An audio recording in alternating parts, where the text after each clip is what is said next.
ጋይስ እናቴን ዛሬ ማለት ነው ሩትዬ እንዴት ነው የምታምረው? ሩትዬ እንዴት ነው የምታምረው? አለባበሷ በጣም ነው የሚያምረው። የምሬን ነው በጣም ነው የሚያምረው። ወይ እንዴት ነው የምታምረው? የምር ስማ፣ ከዚህ በኋላ እንደዚህ ፋብልጭ ጽድት እያለች ትመጣለች።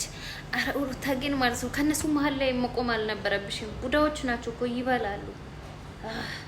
አትቆሜ ከነሱ መሀል በቃ እናቴ ግን ማለት ነው ዛሬ ያወራሽው ነገር ሁሉ የልባችን ነው የምታደርሽ። ይመችሽ ይመችሽ፣ የኛ ማርማራታ የኛ ኩሩ ይመችሽ። የምታወሪ ነገር ሁሉ በጣም ነው በጣም ደስ ያለ ነገሮችን አወራሽው። ይመችሽ።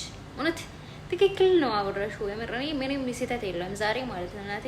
ሌላ ቀን እናድድ ነበር፣ አንዳንድ ቀን አንዳንድ ነገሮች ላይ እናድድ ነበር፣ ግን ዛሬ ሁሉም ነገር ትክክል ነው እና ይምር በጣም ቆንጆ ሆነሻል።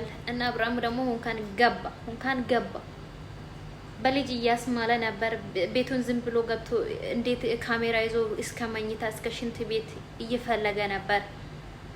ወንድሙን እያሳሰረ ነበር። እሱም አንድ ሁለት ቀን ይታሰር። ማን ነው እሱ? የማን ልጅ ነው?